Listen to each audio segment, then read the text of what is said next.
Millionaire CEO celebrated his birthday at an orphanage home. Then a tiny 6-year-old girl with pigtails walks up to him. She tugs on his expensive suit jacket and looks up with the biggest, most innocent eyes you've ever seen. And she asks him one simple question that would change everything. "Mister, can you be our dad for just one day?" The billionaire froze. His hands started shaking. And for the first time in over 20 years, this man who had everything began to cry. What happened next will restore your faith in humanity. But it almost didn't happen at all. Stay with me, because this story gets deeper than you think. Before we continue, take a second to like this video if you believe love can change even the coldest heart. And if stories like this move you, make sure to subscribe, because what happens next will truly surprise you. Let me tell you about Richard Langston, 52 years old. CEO of one of the biggest tech companies you've probably never heard of, but definitely use their products every single day. This guy's net worth? $2.7 billion. Yeah, you heard that right. Billion with a B. Every morning, Richard wakes up in his penthouse apartment on the 47th floor. Floor-to-ceiling windows overlooking the entire city. The kind of view that real estate agents call breathtaking. His closet? Bigger than most people's bedrooms. Suits that cost more than what some folks make in 3 months. But here's the thing that's gonna surprise you. This man who has literally everything, eats breakfast alone. Every single day.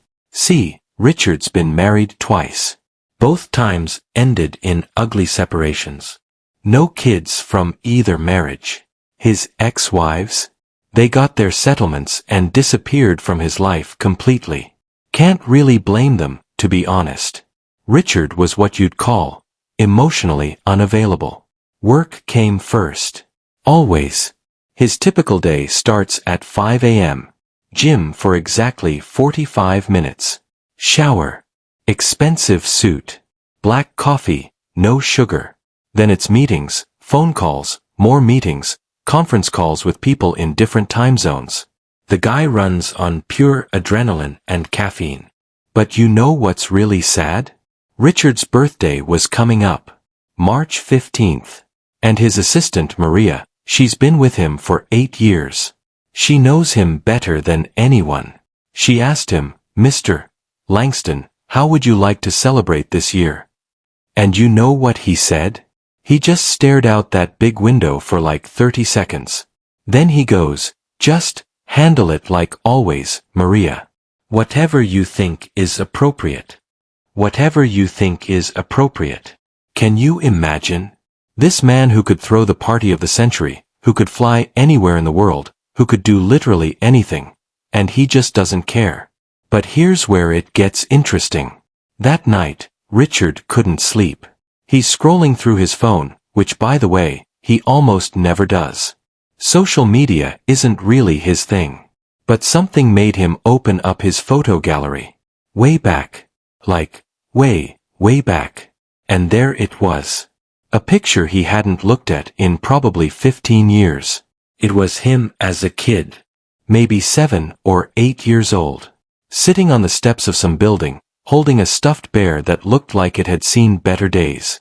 He was smiling, but you could see it in his eyes even then. That look of someone who's been let down too many times.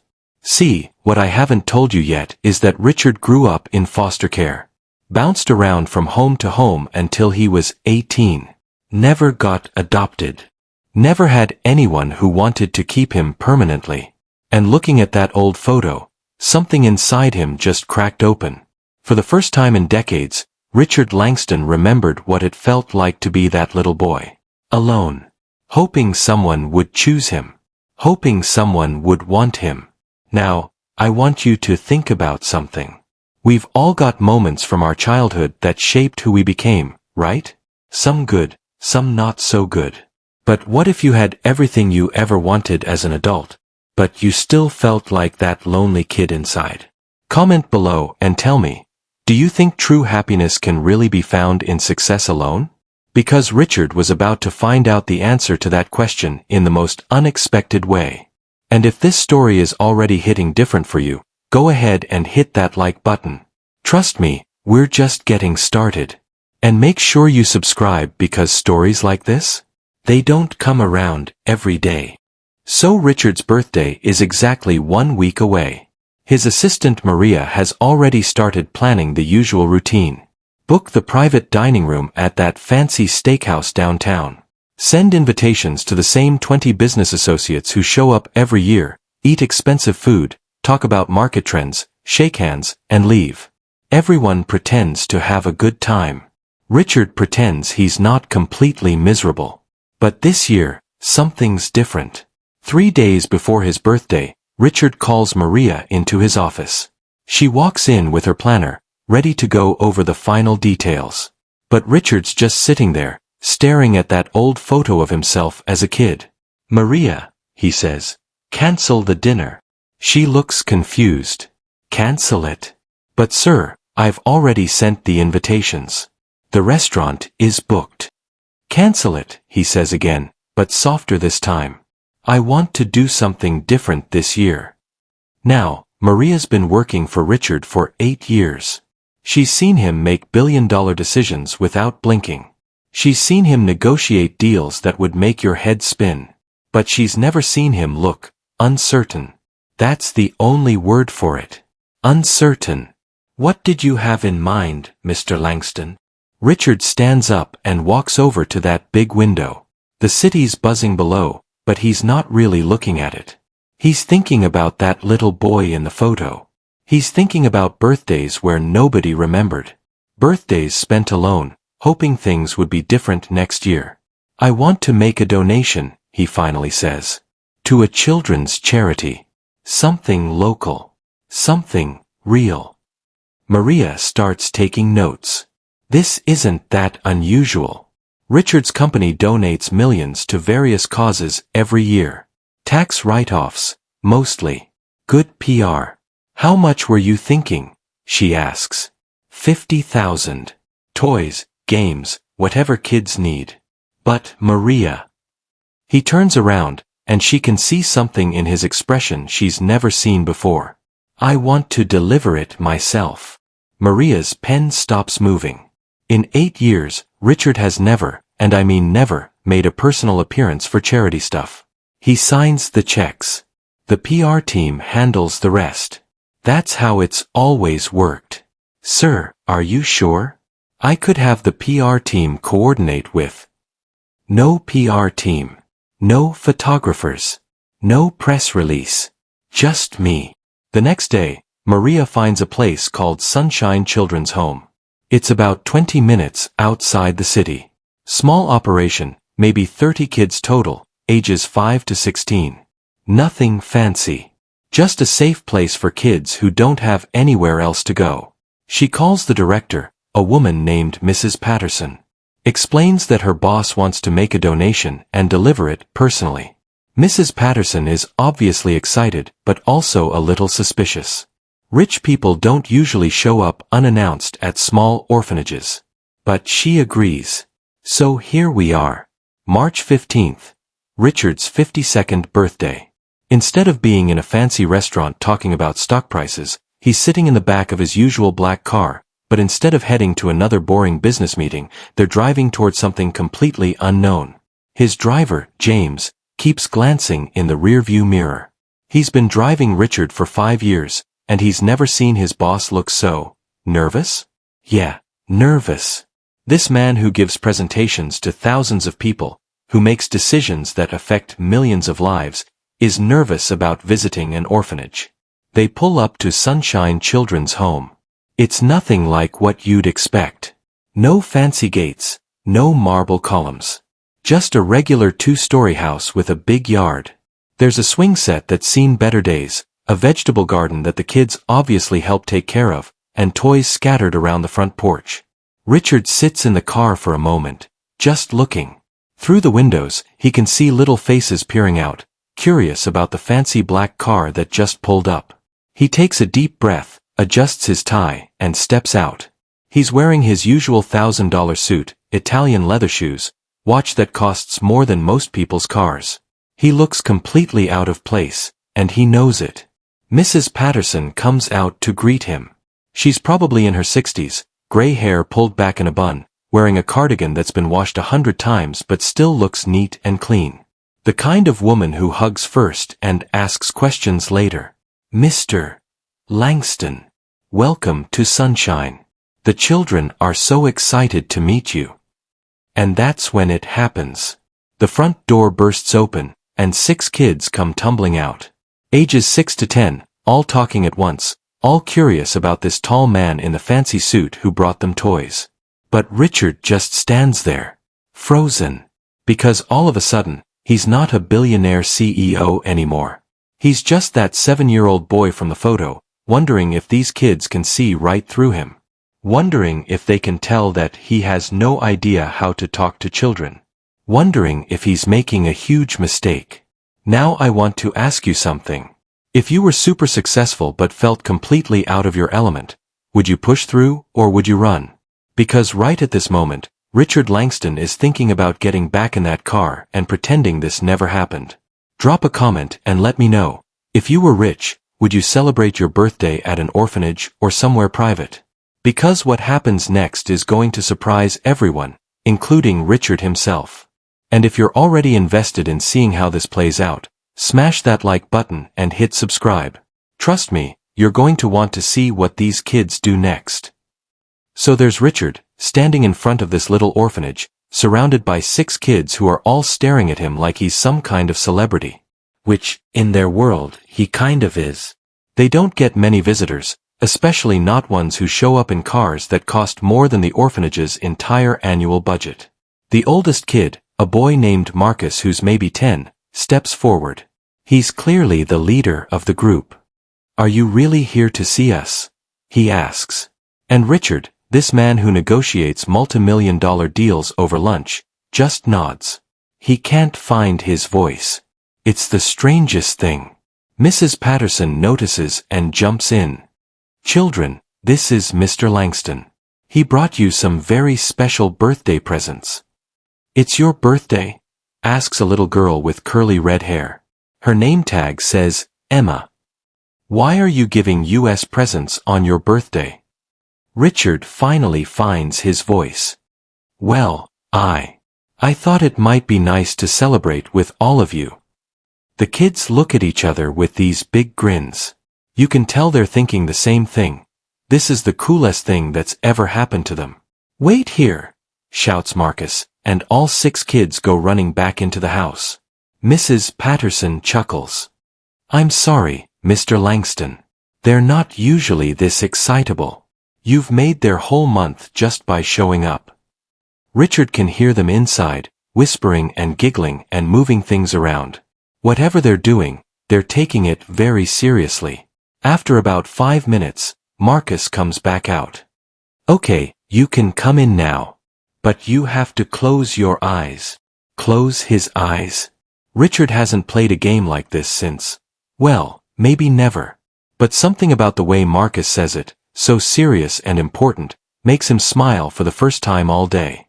All right, he says, and closes his eyes. They guide him through the front door, through what feels like a hallway, and into what's probably the main living room. He can smell something sweet. Vanilla, maybe.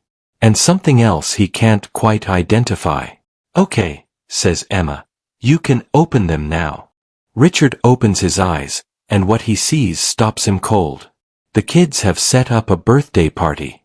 But not with fancy decorations or expensive supplies. They've made everything themselves. Paper streamers cut from old magazines, taped to the walls in crooked but colorful patterns. A banner made from brown paper bags that says, Happy Birthday Mr. Rich, in crayon letters. And in the center of it all, on a plastic table covered with a bedsheet, is the most beautiful birthday cake he's ever seen. Except it's not really a cake. It's made from crushed up cookies and crackers, held together with milk, shaped into something that looks sort of like a cake. Decorated with pieces of candy that the kids obviously saved from their own treats. And stuck right in the middle is a single birthday candle. But here's the part that really gets him. Each kid has made him a birthday card. Hand-drawn, colored with crayons, with messages like, thank you for visiting us, and you're the nicest man ever, and happy birthday from your friends. Richard just stands there, staring. He's been to charity galas where people spend $50,000 on a single table. He's had birthday cakes that cost more than most people spend on groceries in a month. But this thing made from cookies and milk and held together with pure love, this is the most incredible birthday cake he's ever seen. Do you like it? Asks the smallest kid, a little girl who can't be more than 6 years old. She's got pigtails and she's missing her 2 front teeth, so when she talks, she has this adorable lisp. We made it ourselves, she continues. Mrs. Patterson helped a little, but we did most of it. My name's Sophie. Sophie walks up to Richard and takes his hand. Her little fingers are still sticky from making the cake, and she's got crayon marks on her cheek. She looks up at him with the most trusting, innocent eyes you've ever seen. And then she says the words that change everything. Mr. Rich, can you be our dad for just one day? Just for today? We promise we'll be really good.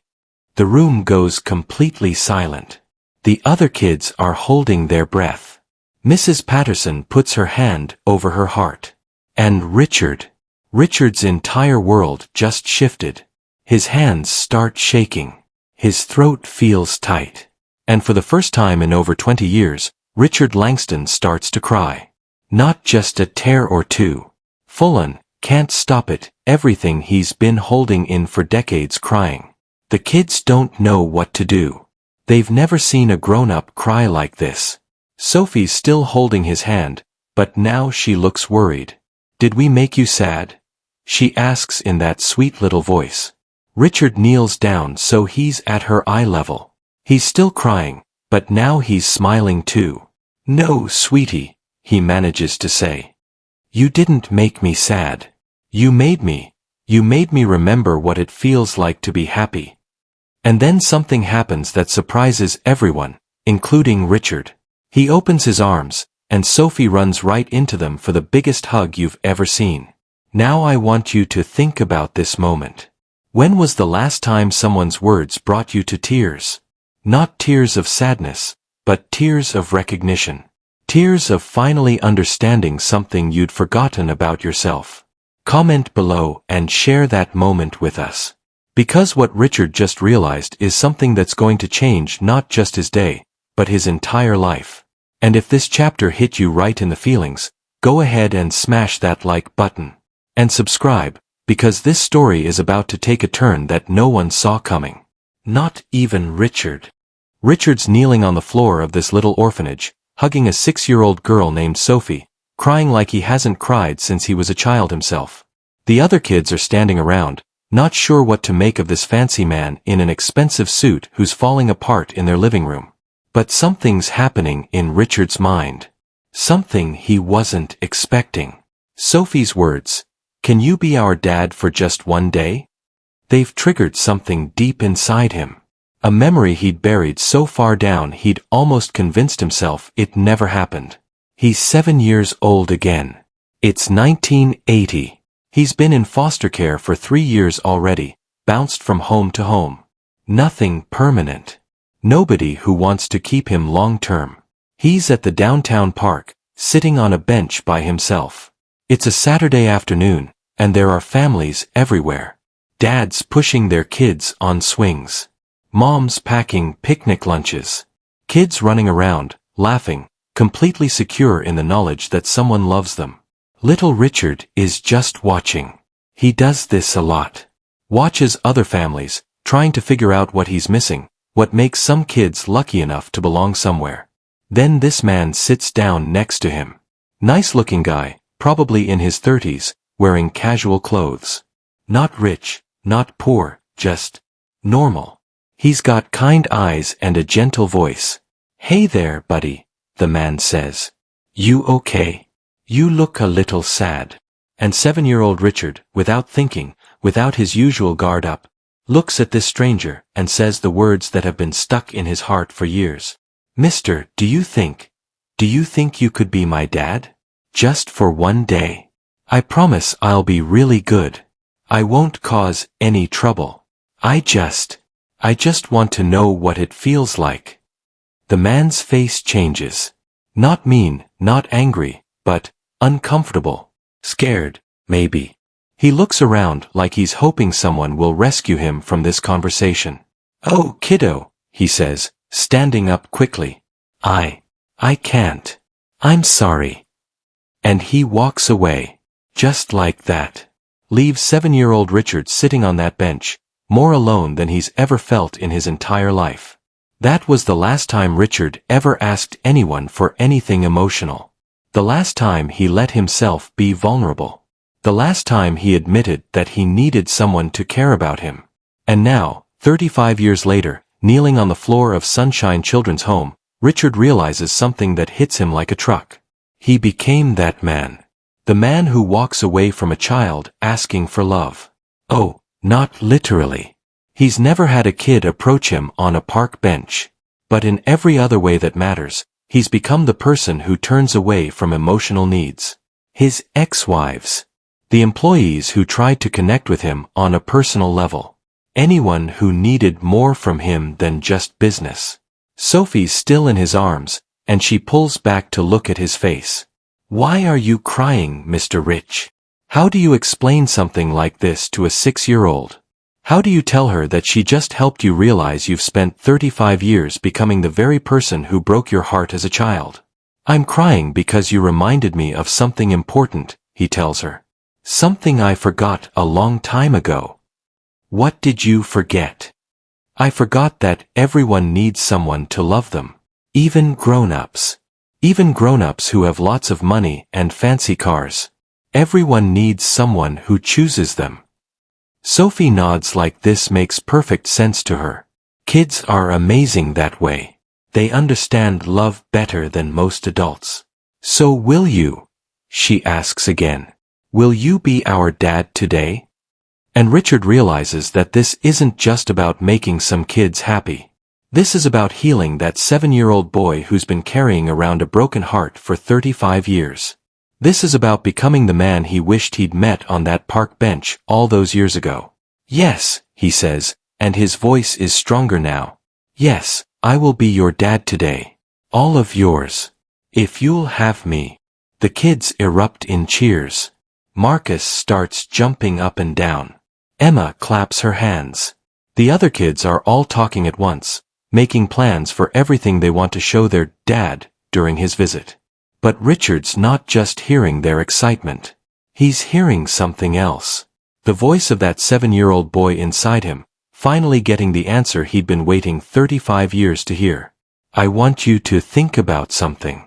Have you ever become the very person you once feared or hated? Have you ever looked in the mirror and realized you'd turned into someone you promised yourself you'd never be? Drop a comment and let us know. Because recognizing it is the first step to changing it. And Richard's about to learn that it's never too late to become the person you needed when you were young. If this chapter is hitting deep, go ahead and hit that like button. And make sure you're subscribed because we're about to see Richard discover what it means to be chosen, and what it means to choose someone else. Richard has just agreed to be dad for the day to 6 kids who barely know him but have already decided he's the best thing that's happened to them in forever. And, honestly, he has absolutely no idea what he's gotten himself into. The first challenge comes immediately. Marcus, the 10-year-old leader of the group, grabs Richard's hand and starts pulling him toward the back door. Come on, Dad. And hearing that word, Dad, sends another wave of emotion through Richard. We want to show you our art project. They lead him out to the backyard, where there's a fence that's been turned into the most incredible mural you've ever seen. Every kid has painted their section. Dragons, rainbows, houses with family stick figures, dogs that look more like colorful blobs. It's chaotic and beautiful and completely authentic. I painted this part. Sophie points to a section with a big yellow sun and what might be a horse, though it's hard to tell. Do you like it? Richard studies it seriously, like he's examining a masterpiece at a museum. Sophie, this is amazing. The way you used yellow here, and the way this connects to Emma's section, you're really talented. And you know what? He means it. For the first time in years, Richard is looking at something not from a business perspective, not thinking about profit margins or market value, but just appreciating it for what it is. Pure creativity. Pure joy. Can you paint with us? Asks a quiet 8-year-old named David who hasn't said much until now. I don't really know how to paint, Richard admits. That's okay. Emma jumps in. We didn't know how either when we started. Mrs. Patterson says art is about having fun, not being perfect. So here's this billionaire CEO, still in his $1,000 suit, kneeling in the dirt, painting stick figures on a fence with 6 kids who are treating him like he's the most important person in their world. His first attempt is, well, let's just say stick figures are harder than they look. The kids are trying so hard not to laugh, but they can't help themselves. What is that supposed to be? Marcus asks, squinting at Richard's painting. It's a family, Richard says, stepping back to look at his work. That's the mom, that's the dad, and those are the kids. The dad looks like he's got spaghetti for arms, Sophie giggles. Richard looks at his painting and starts laughing too. Not the polite chuckle he uses in business meetings, but real, from the belly laughter. When's the last time he laughed like this? He honestly can't remember. You know what? He says. You're absolutely right. He does look like he's got spaghetti arms. Let me try again. 2 hours later, Richard's expensive suit has paint stains all over it, his perfectly styled hair is messed up, and he's having the time of his life. They move on to the next activity, storytelling time in the living room. The kids have this tradition where everyone takes turns adding to a made-up story. It starts with Sophie. Once upon a time, there was a princess who lived in a castle made of cookies. Then Emma adds, but the princess was sad because she didn't have any friends. Marcus continues, so she decided to leave her cookie castle and go find some friends in the real world. When it's Richard's turn, all the kids lean in expectantly. This is their new dad's first contribution to story time. No pressure, right? Richard thinks for a moment. So the princess walked and walked until she came to a small village where she met 6 children who were the kindest, most creative, most wonderful kids in the whole kingdom. The kids beam with pride. They love being the heroes of the story. And the princess realized that she wasn't sad anymore, because she'd found her real family. Not the family she was born into, but the family she chose. And they chose her right back. The story continues around the circle, getting sillier and more elaborate with each turn. By the end, the Cookie Princess has become the queen of a magical kingdom where art is the most valuable treasure and everyone gets adopted by someone who loves them. It's completely ridiculous and absolutely perfect. Later, they move outside for what the kids call soccer time, though it's really just kicking a half-deflated ball around the yard and making up rules as they go.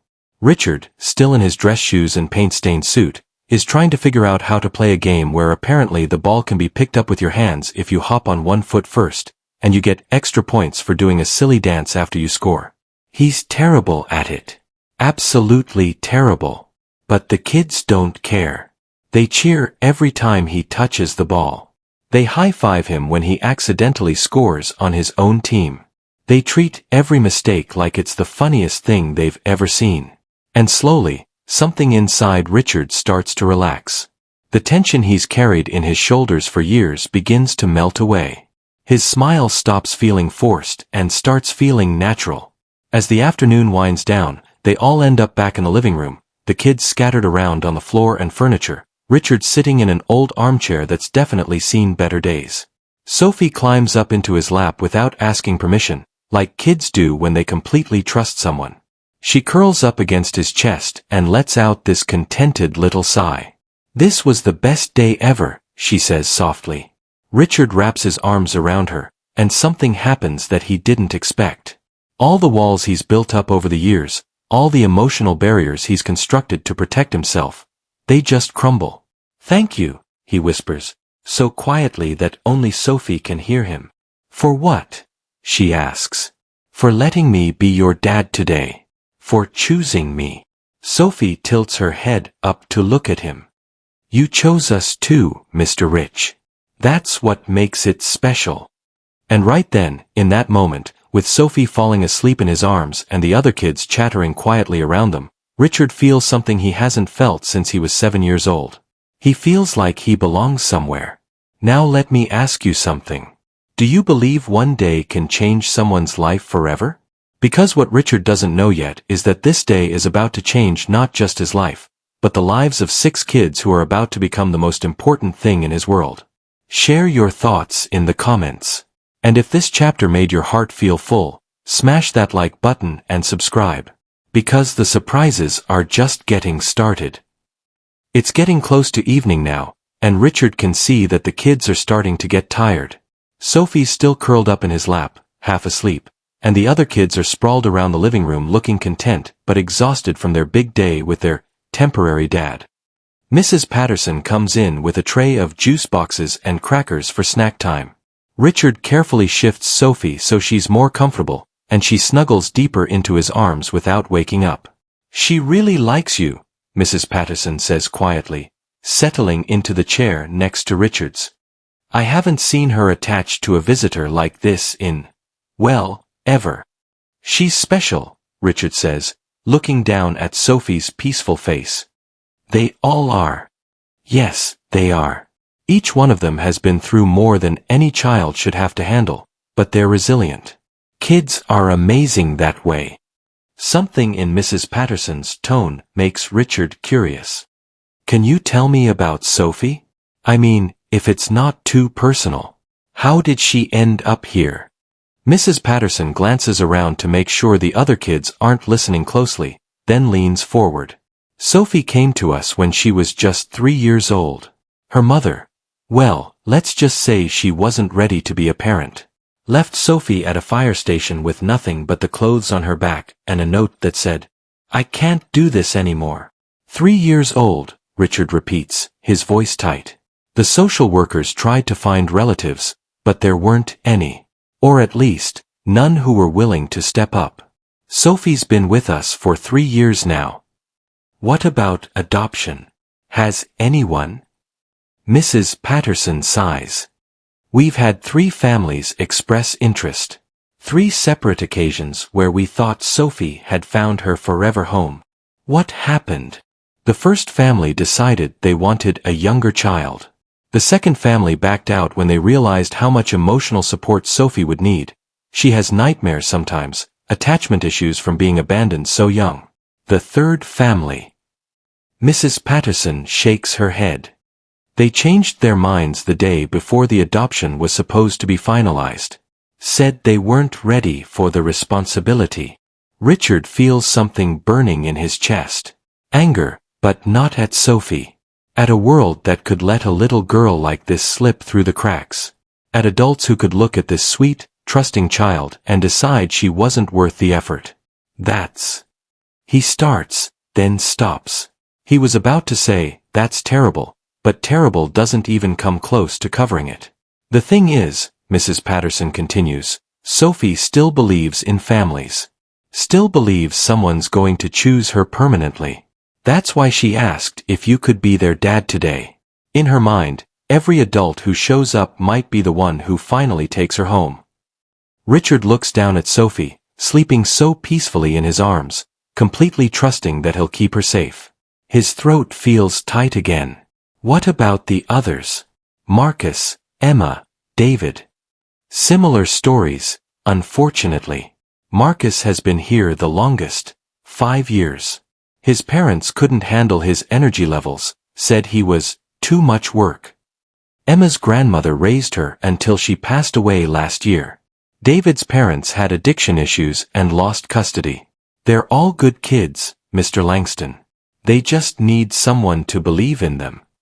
Richard feels that fire in his chest growing stronger. Not anger now, but something else.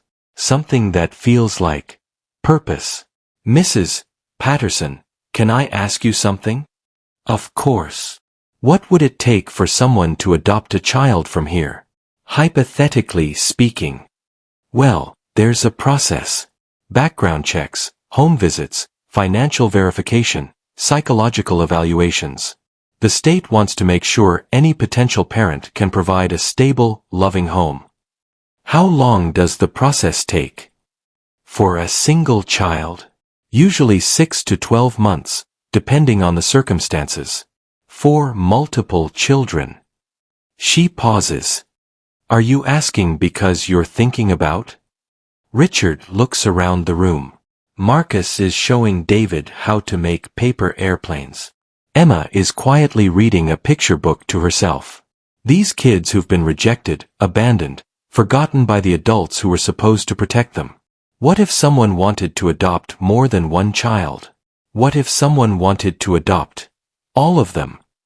Mrs. Patterson's eyes widen. All of them. Mr. Langston, that's a huge commitment. 6 children, different ages, different needs, different personalities. It would be like creating an instant family overnight. But is it possible? Legally, yes, it's possible. But practically speaking, it almost never happens. The state prefers to place children individually, and most families aren't equipped to handle that many children at once. Sophie shifts in Richard's arms and mumbles something in her sleep. It sounds like, Daddy. Richard's heart nearly stops. Mrs. Patterson, he says, his voice steadier than he feels. I want you to give me the name of whoever I need to call to start the process. Mr. Langston, are you sure? This isn't something you can undo easily. These children have been hurt enough. If you start this process and then change your mind. I won't change my mind. How can you be sure?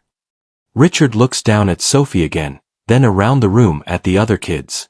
Kids who asked him to be their dad for just one day, not knowing that they were asking the one person in the world who understood exactly what it felt like to need someone to choose you.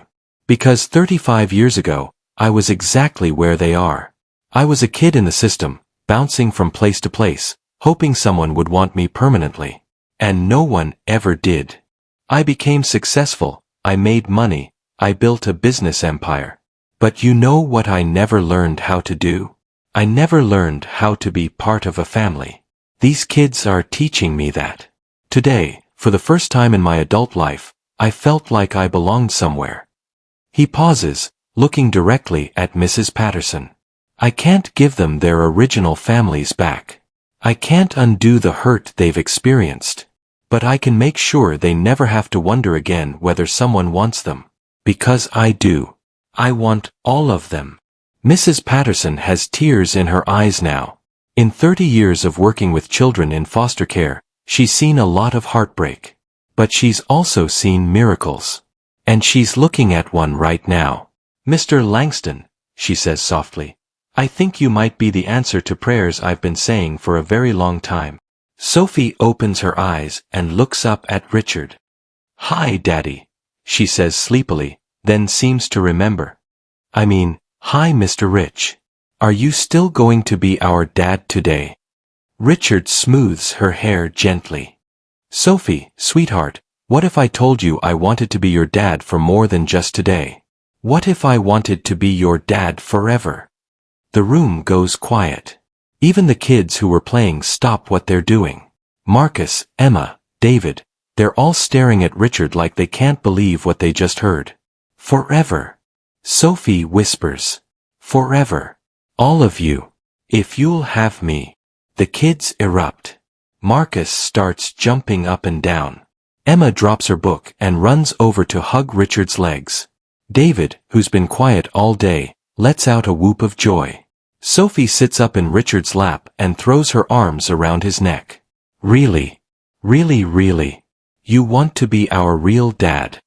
Really, really, Richard confirms, and he's crying again, but this time it's pure joy. Now let me ask you something. Would you ever consider adopting a child? Or maybe you have adopted, or you've been adopted yourself. This moment right here, this is what love looks like when it's not about biology or convenience, but about choice. Drop your thoughts in the comments. And if you believe every child deserves someone who chooses them, smash that like button and subscribe. Because Richard's about to learn that wanting to be a dad and actually becoming one are two very different challenges.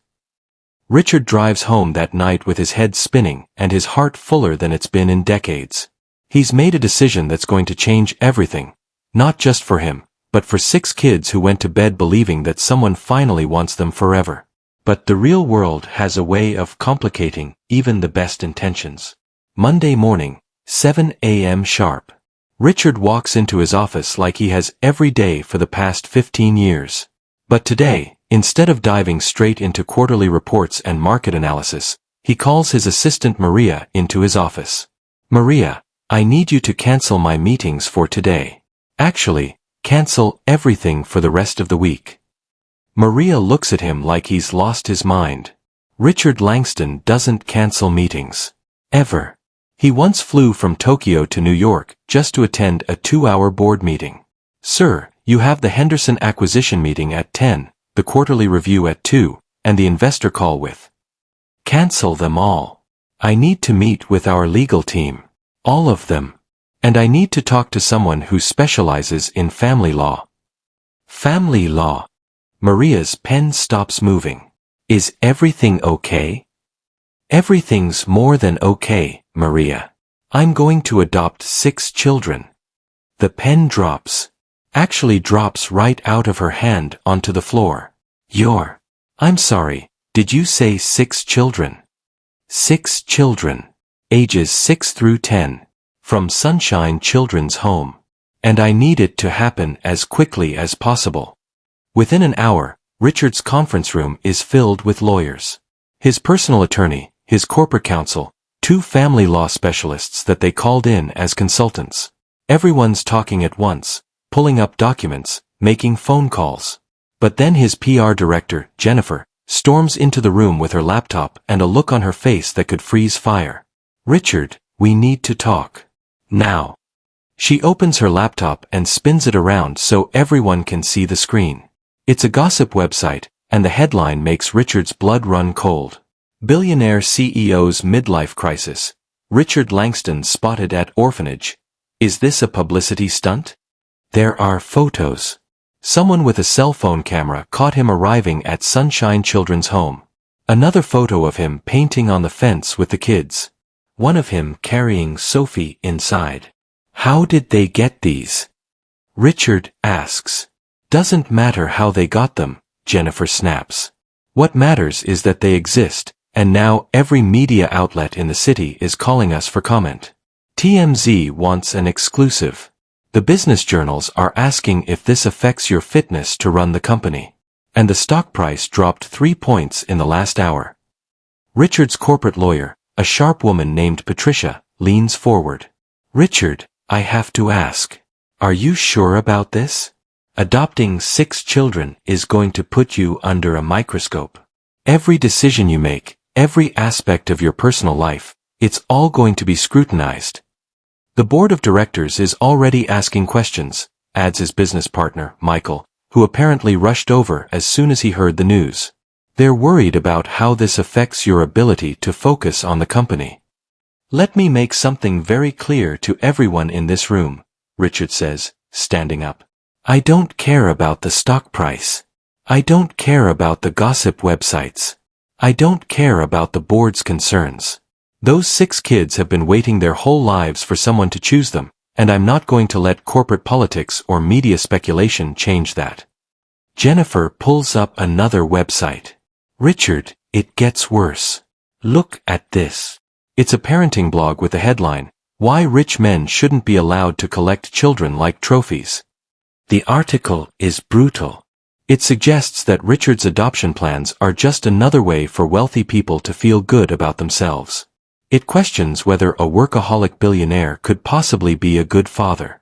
It implies that he's having some kind of breakdown and that these children are going to suffer for it. The comments are even worse, Jennifer continues. People are saying you're just doing this for the tax benefits. Others think it's a publicity stunt to improve your corporate image. Some are suggesting that a single man shouldn't be allowed to adopt at all. Richard reads over the comments, and each one feels like a punch to the gut. These people don't know him. They don't know Sophie or Marcus or Emma or any of the kids. They're making judgments based on assumptions and stereotypes. Sir, Maria pokes her head into the conference room, I've got reporters calling non-stop. The Today Show wants you for an interview. Good Morning America is asking for a statement. And someone from Child Protective Services wants to schedule a meeting. Child Protective Services. The words hit Richard like cold water. Patricia, his lawyer, immediately goes into crisis mode. That's actually expected. When a high-profile adoption case hits the media, CPS often gets involved to make sure everything's legitimate. It doesn't necessarily mean anything's wrong. But it could delay the process, adds the family law specialist. If there's any question about your motivations or fitness as a parent, they could hold up the adoption for months. Maybe years. Richard sinks into his chair. This morning he woke up excited about starting the process to bring his kids home. Now he's facing a media circus, corporate backlash, and potential government interference. Maybe. Michael says carefully, maybe you should consider slowing this down. Let the media attention die down. Wait for a better time. Or perhaps adopt just one child to start, suggests Jennifer. Show that you're serious but not overwhelming. Richard looks around the room at all these people who work for him, who depend on him, who are all trying to protect him from making what they see as a terrible mistake. You want to know what's overwhelming, he says quietly. 6 kids going to bed every night wondering if tomorrow's the day someone decides they're worth keeping. 6 kids who've been rejected and abandoned and shuffled around like they don't matter. You think the media attention is bad? You think some nasty comments on a website are hard to handle? Try being 8 years old and having 3 separate families decide you're not worth the trouble. He stands up again, and now his voice has the same authority he uses when he's making billion-dollar decisions. I don't care what the tabloids say. I don't care if the stock price drops to 0. I don't care if every newspaper in the country thinks I've lost my mind. Those kids asked me to be their dad, and I said yes. Not just for a day. Forever. So here's what's going to happen. Patricia, you're going to make sure the adoption paperwork is filed correctly and as quickly as possible. Jennifer, you're going to draft a statement that makes it clear this isn't a publicity stunt. It's a family decision and we're not going to discuss it with the media. Maria, you're going to screen all the calls and only put through the ones related to the adoption process. He looks around the room at everyone. And if anyone in this room thinks I'm making a mistake, you're welcome to voice your concerns once, right now, and then I don't want to hear about it again. Nobody says anything. Good. Now let's get to work. I have 6 kids waiting for me to become their dad, and I'm not going to let them down. But what Richard doesn't know is that the hardest part isn't going to be the media or the lawyers or the corporate drama. The hardest part is going to be learning how to be the dad that 6 hurt kids need him to be. Let me ask you something. Would you risk your reputation for what you believe is right? Have you ever had to choose between what other people expected of you and what you knew in your heart was the right thing to do? Share your thoughts in the comments. And if you believe love is worth fighting for, no matter what anyone else thinks, go ahead and hit that like button and subscribe. Because Richard's about to learn that becoming a family isn't just about paperwork and good intentions. 8 months later. 8 long months of home visits, psychological evaluations, background checks, media scrutiny, and more paperwork than Richard ever imagined possible. But today is the day. Adoption Day. Official, legal, permanent, no take-backs adoption day. Richard's standing in the courthouse wearing his best suit, not because he's trying to impress anyone, but because this is the most important day of his life and he wants to look like the dad his kids deserve. Sophie, Marcus, Emma, David, and the other 2 kids, twins named Jake and Lucy who we haven't heard much about but who are equally amazing, are all dressed up too. Mrs. Patterson helped them pick out special outfits for their adoption day. Sophie's wearing a yellow dress that makes her look like sunshine. Marcus has a tie that he keeps trying to straighten because he wants to look professional for the judge. Are you nervous, Dad? Sophie asks, slipping her hand into Richard's. Dad. She's been calling him that for months now, ever since the first time he was allowed to take them out for a day visit. It still makes his heart skip a beat every single time. A little nervous, he admits. Good nervous, though. Like when you're about to get something you've wanted for a really long time. Judge Martinez calls their case. She's a kind-looking woman in her 50s who's been handling adoption cases for over 20 years. She's seen it all, the good adoptions, the bad ones, the ones that don't work out. But when she looks at Richard and the 6 kids, she smiles. Mr. Langston, she begins, I've reviewed your case extensively. I've read the social worker reports, the psychological evaluations, the character references. I've also read the media coverage. Richard's jaw tightens. The media coverage has been brutal at times. Articles questioning his motives, his fitness as a parent, whether a single man should be allowed to adopt so many children at once. However, Judge Martinez continues, what impresses me most is not what the newspapers have said, but what these children have told me during their interviews. She looks down at Sophie, who's standing next to Richard holding his hand. Sophie, can you tell the court why you want Mr. Langston to be your dad? Sophie steps forward slightly, still holding Richard's hand. Because he chose us. Not just me, but all of us. He didn't want to split us up or take just the easy kids. He wanted our whole family. And how do you know he's not going to change his mind? Because he comes to visit us every single day. Even when he's tired from work. Even when Jake was sick and threw up on his fancy shoes. Even when the newspapers said mean things about him. He never missed a day. Judge Martinez nods and turns to Marcus. Marcus, you're the oldest. Do you think Mr. Langston is ready to be a father to 6 children? Marcus stands up straighter. Your Honor, I've lived in a lot of homes. Some of them were okay. Some weren't. But I've never lived anywhere where someone cared more about us being happy than about looking good or following rules. Richard teaches us stuff, but he also lets us teach him stuff. Like, he couldn't make pancakes when we first met him, but now he makes the best pancakes ever because Emma taught him her grandmother's recipe. He reads us bedtime stories even though he says he's not good at the different voices. He comes to our school plays and sits in the front row. He bought a house with a big backyard just so we could have a place to play soccer. And when I have nightmares about my old life, he sits with me until I fall back asleep. Mr. Langston, this is highly unusual. In my 20 years on this bench, I've never had an adoption case quite like this one. Adopting 6 children simultaneously is, well, it's either very brave or very foolish. Richard clears his throat. Your Honor, 8 months ago, I thought success meant having the biggest bank account and the most impressive office. These kids taught me that success actually means having people who are excited to see you come home at the end of the day. I know I'm not a perfect parent. I'm still learning. I burned dinner 3 times last week. I can never remember which kid has which food allergies, and I'm still figuring out how to braid hair properly, though Sophie is very patient with my attempts. But I love these kids more than I ever thought it was possible to love anyone. They've turned my house into a home, my birthday into a celebration, and my life into something meaningful. I'm not asking to adopt them because I think I can save them. I'm asking because they've already saved me. Judge Martinez wipes her eyes with a tissue.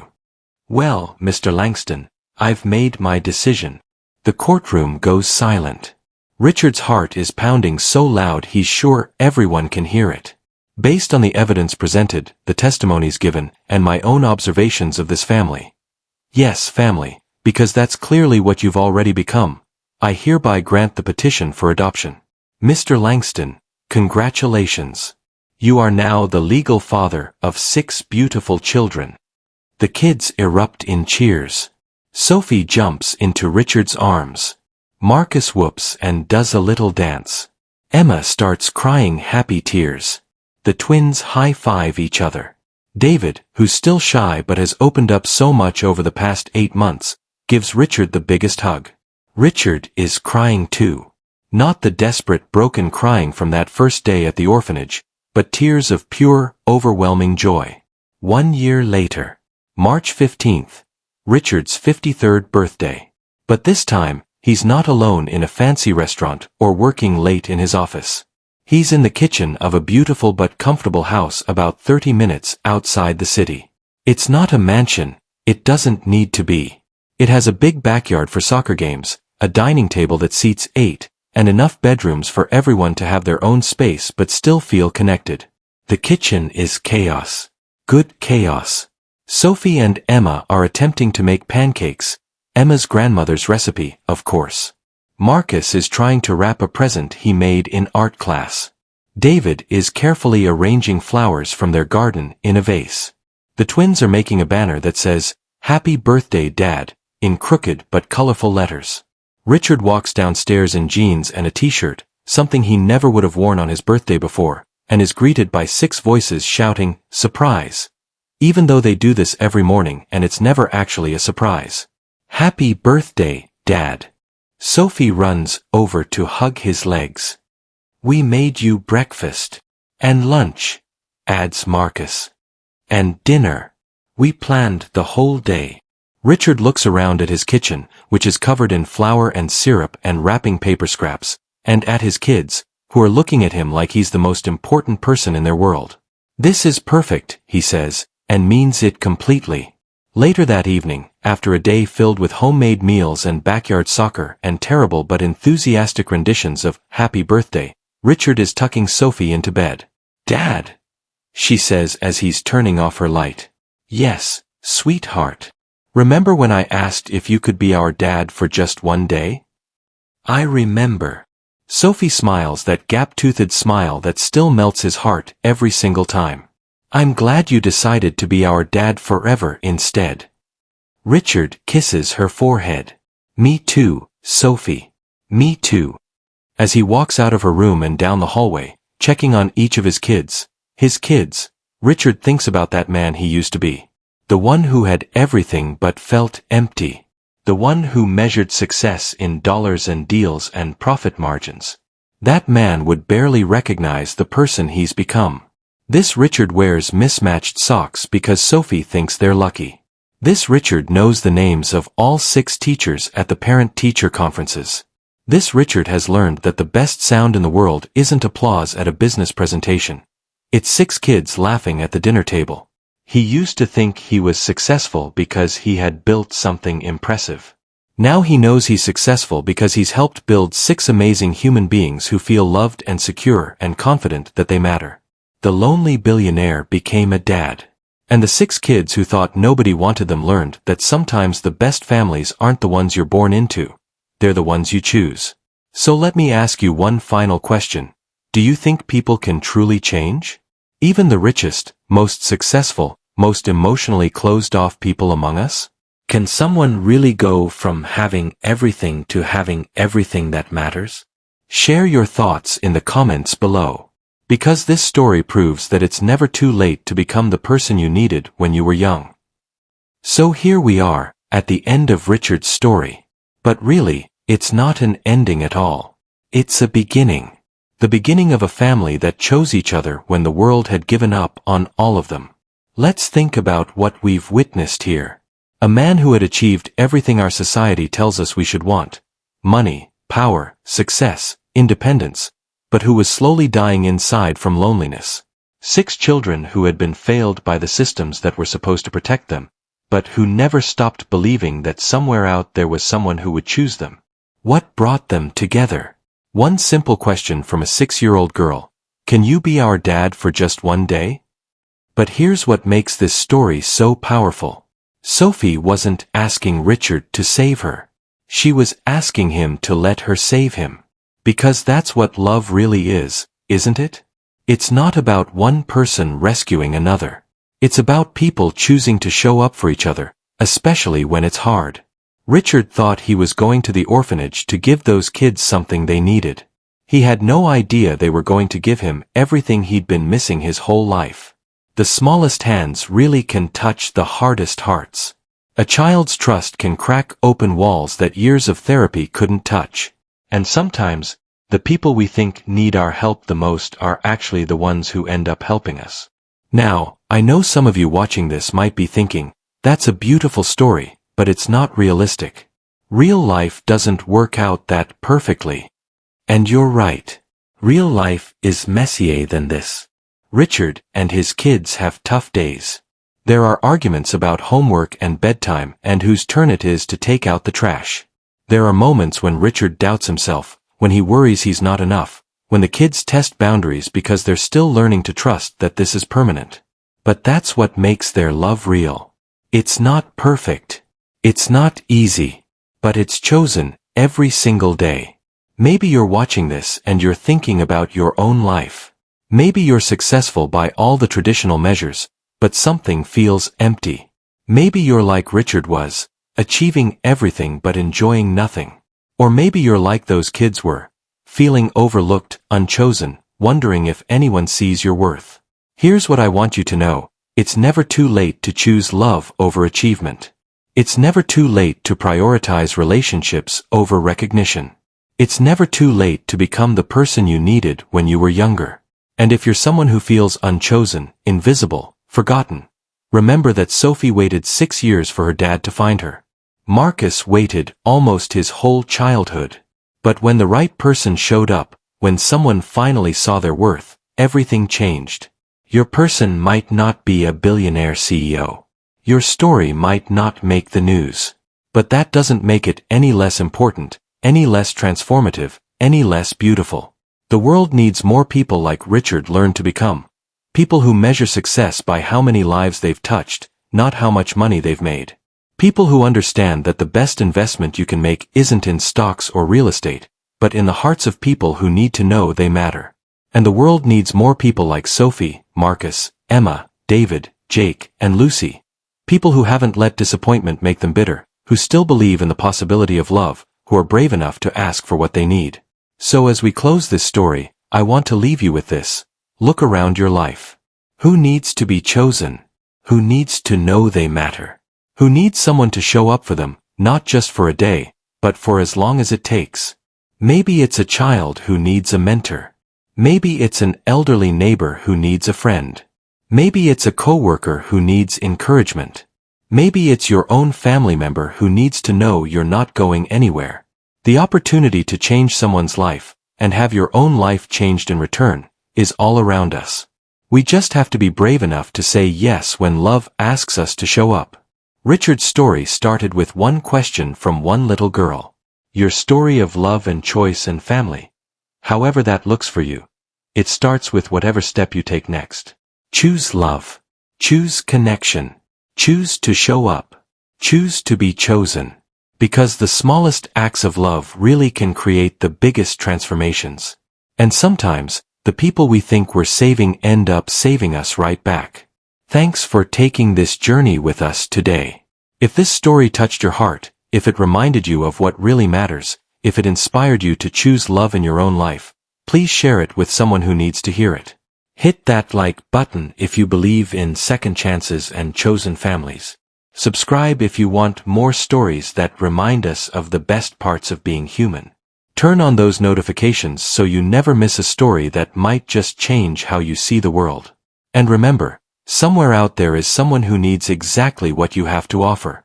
Maybe it's your smile, your time, your attention, your belief in them. Don't underestimate the power of showing up for someone else.